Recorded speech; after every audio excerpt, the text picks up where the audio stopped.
I cracked open Netflix on Friday night because I have a ton of stuff to start working my way through, but boom, there's a new COEN Brothers movie, so I need to watch that immediately, and obviously I did, and even though I have no time to actually review it, I have to talk about it, so here we go.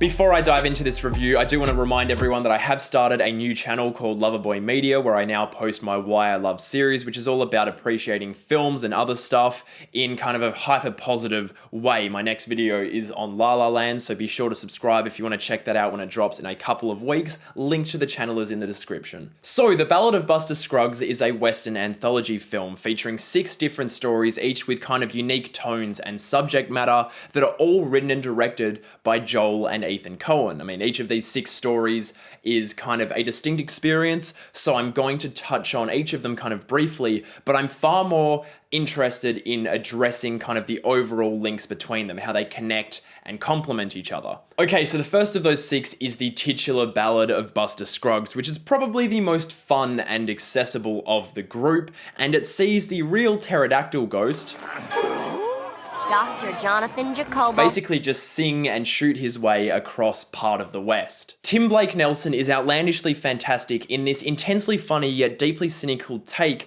on the kind of old Hollywood depiction of the West, where we follow this character that thinks so little of his fellow man, yet regards them with such an over-the-top pleasant demeanor that he almost comes across as a kind of Looney Tunes type character. And it's a blast. Like, honestly, this thing is so much fun from start to finish.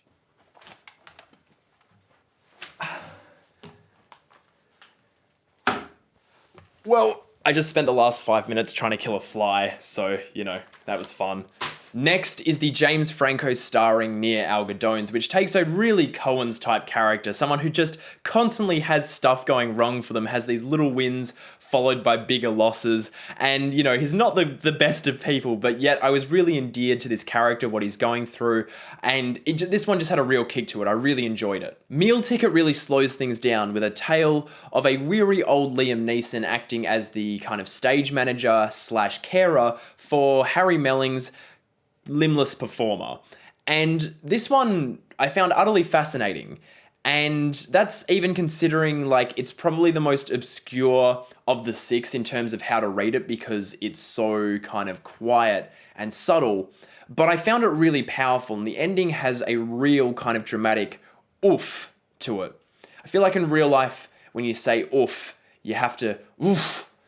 Real dramatic oof. All Gold Canyon, which is a tongue twister, I've had to say that like 90 times, sees Tom Waits go hard at the role of a gold prospector who's kind of just doing his thing in this really just vibrant, beautiful valley. It looks amazing. Shout out to the location scouts or whoever found the places, not just for this segment, but for all of them they chose to film. All of the locations are gorgeous. But All Gold Canyon is probably my favorite of the 6. And I think that's mostly because it's this kind of lush imagery and symbolism that's layered through this deceptively simple quest. It's just fantastic. The 5th story, The Gal Who Got Rattled, was wild, and it's also probably the most heartfelt and emotional of the bunch, and that's mainly thanks to really endearing turns by Zoe Kazan and Bill Heck. I mean, at the risk of sounding like an old English woman at high tea, it was simply delightful. Whoa, Hollywood casting agents, don't hire me all at once. Crazy thing too about my response to this segment was that I decided to watch Buster Scruggs at about 1 AM, so it was really late by the time I got to the 5th segment, and I was kind of dozing, wasn't really vibing on this one, I was watching it like this, and like, after thinking about it for a couple of days, I'm like, no shit, like, that was the real deal. It was excellent. I was so tired by the time I got to the final section, The Mortal Remains, that I was watching it with pretty much one eye open. Like, I just let this side of my brain sleep. And I know what you guys are thinking. You're like, how could you do that? I don't really have a choice. I just kind of have to run the gauntlet when I watch anything.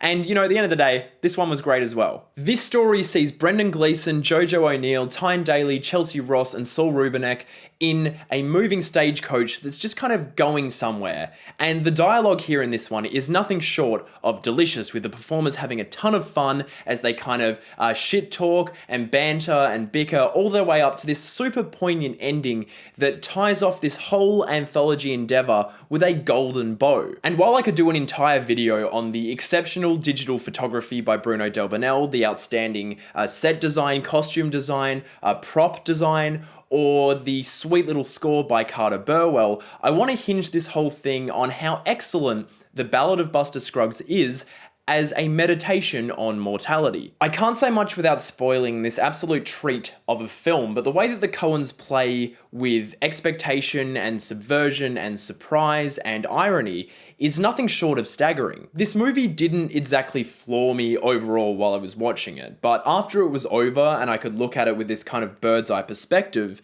it unraveled in front of me as an intoxicating exploration of what we do with the time that we have here on Earth. And that could be an obscure reading, I don't know. That's just what I got from it. I mean, the way I see it, it doesn't matter who we are or the kind of life that we live, we're not going to be here forever. And so I think in the time that you've got, you should probably check out The Ballad of Buster Scruggs. Okay, so those were my quick thoughts on The Ballad of Buster Scruggs. Have you seen it yet? Did you like it? Did you hate it? Did you like this video? Well, of course you did. You can subscribe to this channel as well as my new one down there somewhere. Social media links are down there. And we also have a Patreon that if you feel like supporting us on, feel free to do so. Thank you so much to anyone who's supporting us on there already. It's absolutely amazing to us. And yeah, I guess I'll see you guys in the next video.